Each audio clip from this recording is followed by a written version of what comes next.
Bonjour, c'est Capucine et bienvenue dans cette vidéo. Donc je vais vous parler de deux choses à absolument savoir si vous voulez faire un accouchement physiologique, et c'est des choses que vous pouvez faire bien avant l'accouchement qui vont vous permettre d'éviter certaines choses.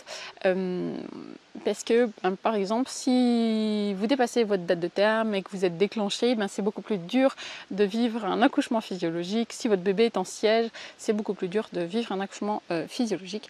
Donc, on va voir un petit peu tout ça. Qu'est-ce que vous allez pouvoir faire en fait pour éviter ça? Donc déjà, ce qu'il faut savoir, c'est qu'il y a une femme sur 5 qui est déclenchée. Si vous pouvez déjà éviter ça, c'est pas mal. Alors comment est-ce que vous pouvez faire? C'est en connaissant votre date de conception. Donc, parce qu'il y a pas mal d'erreurs quand même dans les calculs de terme, où votre date de conception, vous allez pouvoir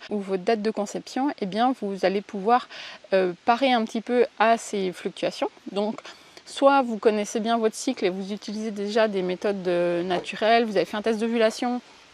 Voilà, il y a plein de choses. Vous connaissez le rapport qui a été la base de la conception de votre bébé. Et donc là, vous allez pouvoir en fait calculer vous-même votre date de terme, et vous allez pouvoir voir aussi par rapport à votre dernière règle en fait l'écart qu'il y a eu.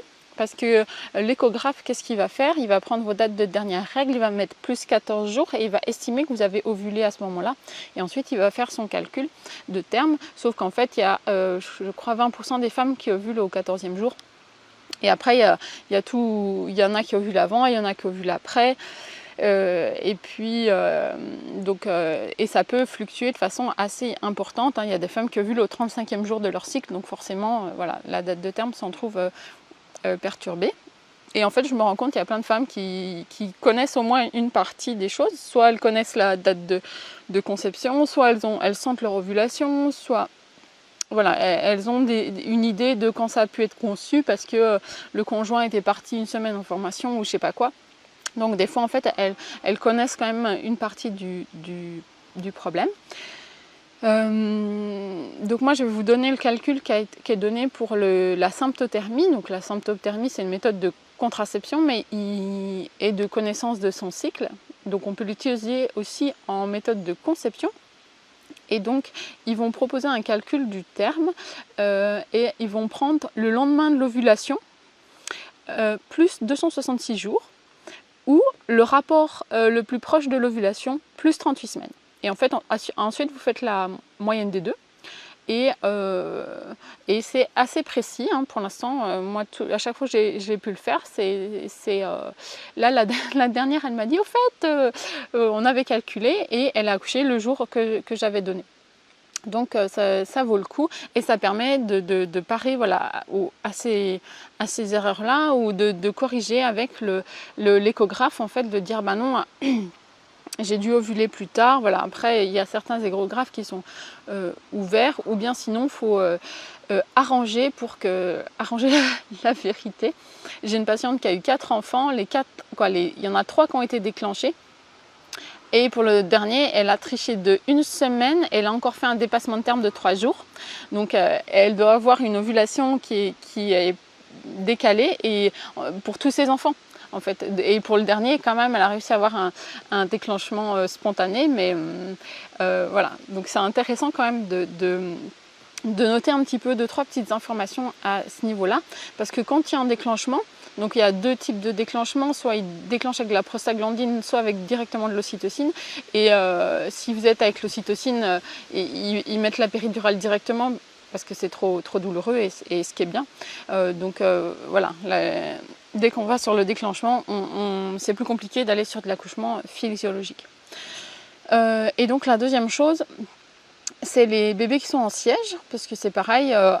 Nous à Besançon, on a la chance qu'ils font les accouchements par voie basse des bébés en siège. Mais pour l'instant, j'ai eu que toutes les personnes que je connais, elles ont quand même eu une péridurale, parce qu'ils préfèrent quand même que ça soit avec une péridurale.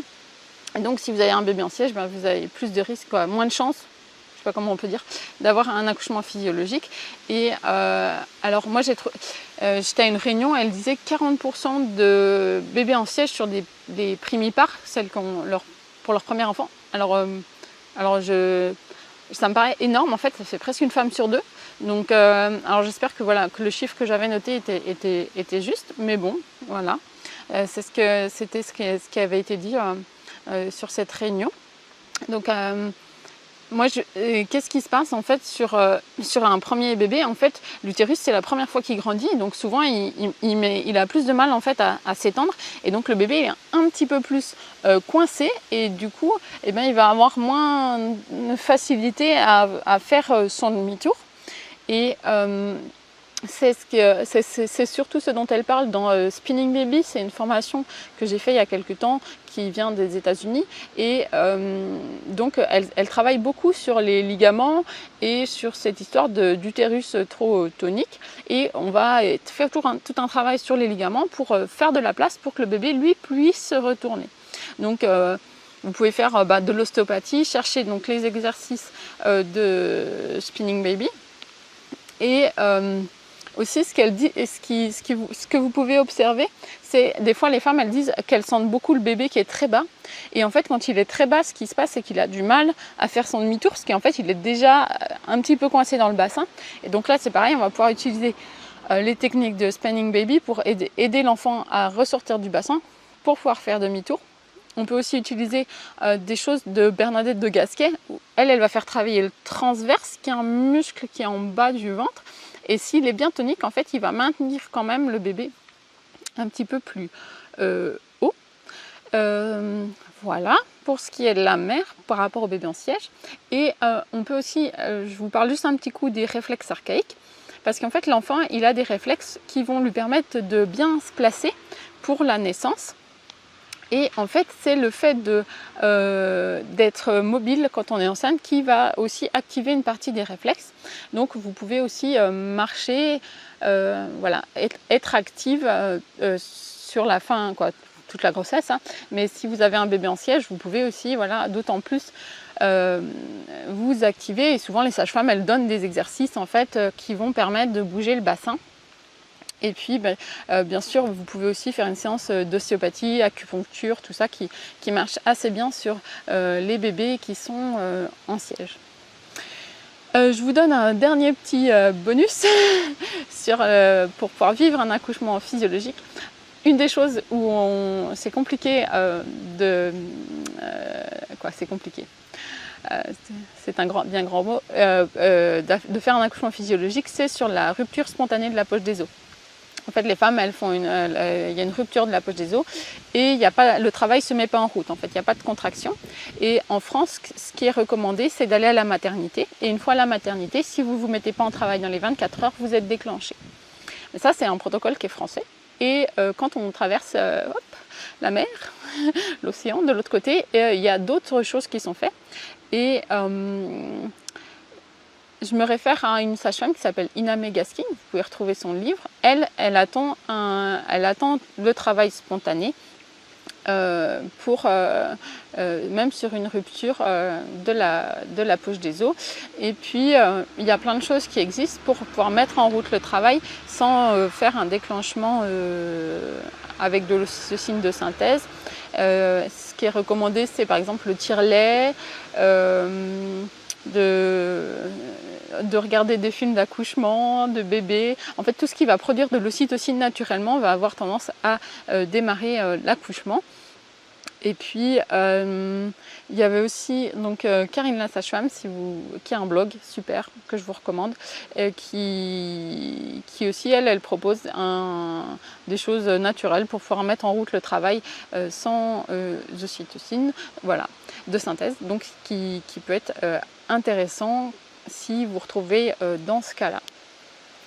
Donc voilà un petit peu pour les deux petites choses que j'avais envie de dire sur ça. Et puis, eh bien, si cette vidéo vous a plu, vous pouvez vous abonner.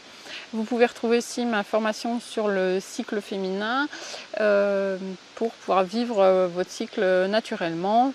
Et puis, Je crois qu'il y a un bonus également que vous pouvez retrouver dans la description sur ça. Et puis je prépare également une formation sur la compréhension de la biomécanique du bassin et puis de tous les exercices que vous pouvez faire pour préparer au mieux votre bassin pour la naissance. Et donc si ça vous intéresse, vous pouvez vous abonner sur mon blog et puis vous serez au courant de quand j'aurai fini cette formation.